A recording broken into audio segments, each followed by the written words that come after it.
Hello students, कैसे हो आप सब लोग। उम्मीद करता हूं बहुत अच्छे होंगे। तो स्टूडेंट्स, आज की इस वीडियो में हम डिस्कस करेंगे expected MCQ from the geography section.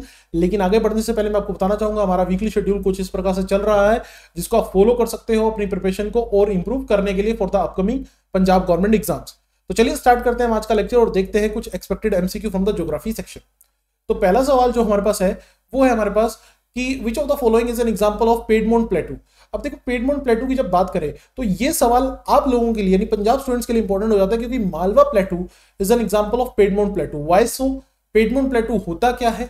तो अगर मैं इसको समझने की कोशिश करूं, जिस प्लेटू के एक साइड माउंटेन हो, so piedmont plateau has a mountain on one side, ठीक है, दोनों साइड होगी तो वो पेडमोंट प्लेटू नहीं होगा। So Malwa plateau is a piedmont plateau, ठीक है। और अगर मैं बात करूं तो हमारे पास वर्ल्ड में काफी जगहों पर ये पेडमोंट प्लेटू हमें देखने को मिलते हैं, लेकिन पंजाब के पॉइंट ऑफ व्यू से आपने ये चीज याद रखनी। चलिए नेक्स्ट सवाल की तरफ आगे चलते हैं। सॉरी, नेक्स्ट सवाल। तो विच among the following state produces maximum raw silk in India. Silk को लेकर बात की जा रही है। भारत में हजारों साल से सिल्क की प्रोडक्शन होती है और सिल्क की प्रोडक्शन के लिए इंडिया वर्ल्ड फेमस है। तो भारत में सबसे ज्यादा सिल्क प्रोडक्शन आपको कहां देखने को मिलेगी? So that is in the state of Karnataka, ठीक है। कर्नाटक में आपको देखने को मिलेगी मैक्सिमम सिल्क प्रोडक्शन। भारत में अगर हम बात करें 5 तरह का सिल्क जो है वो मिलता है। हाँ जी, याद रखिएगा, 5 तरह का सिल्क मिलता है। और ये 5 तरह के सिल्क जो है उनके नाम आप देख सकते हैं, मलबरी, ट्रॉपिकल तसर, ओक तसर, इरी और मूगा। जो मूगा सिल्क है वो सबसे यूनिक सिल्क है इंडिया की तरफ से, और कर्नाटक जो है वो देश का 60% से ज्यादा सिल्क जो है वो प्रोड्यूस करता है। तो सिल्क अपने आप में एक ऐसा प्रोडक्ट है जिसको इंडिया बहुत बड़े लेवल पे एक्सपोर्ट करता है, और इंडिया का सिल्क जो है वो वर्ल्ड फेमस हमारे पास कंसिडर किया जाता है। चलिए नेक्स्ट सवाल की तरफ आगे बढ़ते हैं। नेक्स्ट क्वेश्चन जो है वो सतलुज रिवर को लेकर है। तो सतलुज रिवर जो है वो तिब्बत रीजन से भारत में एंटर करती है, ठीक है, जो तिब्बत रीजन से भारत में एंटर करती है। लेकिन इनमें से कौन से पास के थ्रू वो एंटर करती है, सवाल हमारे पास ये पूछा जा रहा है। तो अगर हम यहां पर बात करें, करेक्ट आंसर है ऑप्शन नंबर ए, शिपकिला पास। शिपकिला पास के थ्रू हमारे पास इसकी एंट्री होती है इंडिया में। तो आपको याद रखना है, Shipki La located in the Kinnaur district of Himachal Pradesh. Kinnaur district जो हमारे पास हिमाचल प्रदेश का अपर एरिया है वहां पर, और वहां से हमारे पास इंडिया चाइना का बॉर्डर लगता है।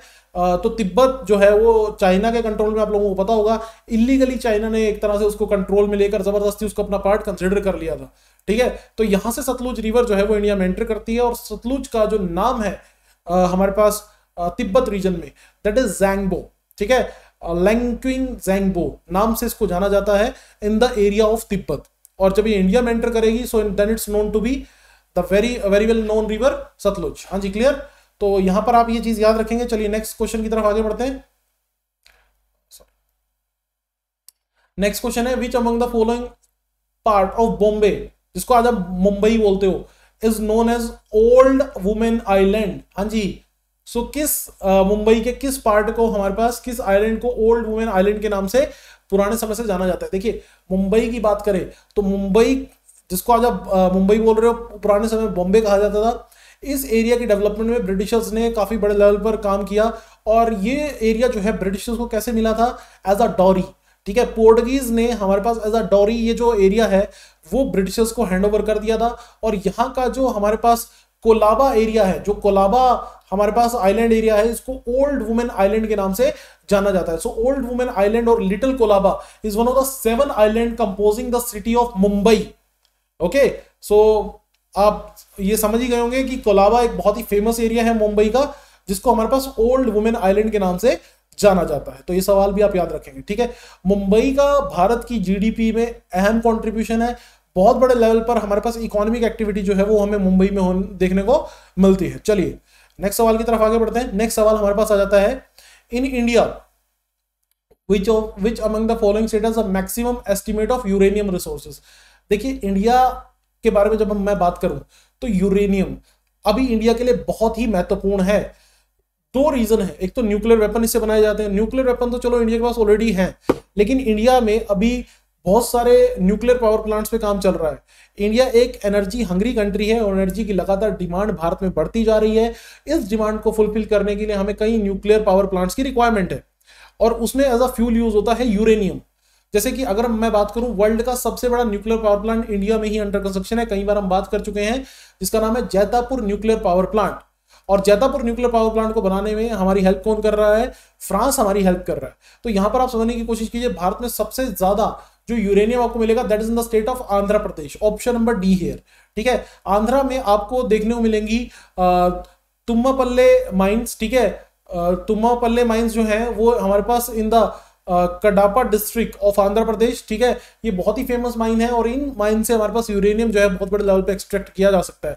लेकिन यूरेनियम माइनिंग की एक बहुत बड़ी दिक्कत होती है। दिक्कत क्या होती है कि जब यूरेनियम माइनिंग की जाती है तो आसपास के एरिया में रेडिएशन फैलने का खतरा बना रहता है और लोगों के ऊपर उसके बुरे प्रभाव देखने को मिलते हैं। तो एक बहुत बड़ा इशू हमारे पास ये रहता है। लेकिन हमारे पास आप याद रखिएगा, भारत का मैक्सिमम यूरेनियम आपको कहां देखने को मिलेगा? In the state of Andhra प्रदेश।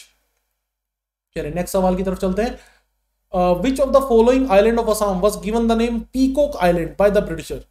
अब देखिए, असम में आपको बहुत सारे आइलैंड देखने को मिलेंगे और इसका रीजन है ब्रह्मपुत्र रिवर। ब्रह्मपुत्र रिवर की वजह से असम में बहुत सारे आइलैंड्स की फॉर्मेशन होती है और उसी में से एक आइलैंड है हमारे पास, हाँ जी, उमानंदा आइलैंड। हाँ जी, क्लियर, उमानंदा आइलैंड। और इस आइलैंड को पीकॉक आइलैंड, बहुत ही छोटा आइलैंड है। इसके कंपैरेटिवली जब मैं मोजली आइलैंड की बात करता हूं, मोजोली आइलैंड की बात करता हूं, जो ऑप्शन नंबर ए में लिखा हुआ है, ये वर्ल्ड का सबसे बड़ा, वर्ल्ड का लार्जेस्ट रिवर आइलैंड है। और ये आइलैंड इतना बड़ा है कि इसको डिस्ट्रिक्ट का स्टेटस है। तो याद रखिएगा, वर्ल्ड का लार्जेस्ट रिवर आइलैंड कौन सा है? मजोली आइलैंड। ठीक है, वर्ल्ड का लार्जेस्ट रिवर आइलैंड है मजोली आइलैंड, जो असम में ही आपको देखने को मिलेगा। ब्रह्मपुत्र रिवर की वजह से इसकी फॉर्मेशन होती है और ब्रह्मपुत्र रिवर की वजह से उमनंदा आइलैंड की फॉर्मेशन होती है, जिसको पीकॉक आइलैंड कहा जाता था bye the britisher. One of the smallest river island okay in the state of Assam. Okay, चलिए नेक्स्ट क्वेश्चन की तरफ आगे बढ़ते हैं। नेक्स्ट सवाल देख लेते हैं। नेक्स्ट क्वेश्चन है, विच of the following river is not a tributary of river Yamuna?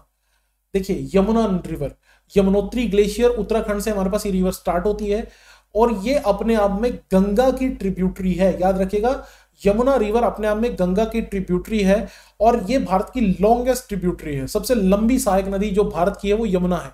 अब सवाल पूछा जा रहा है कि इनमें से यमुना की अपनी खुद की ट्रिब्यूटरीज भी है, इनमें से कौन सी यमुना की ट्रिब्यूटरी नहीं है?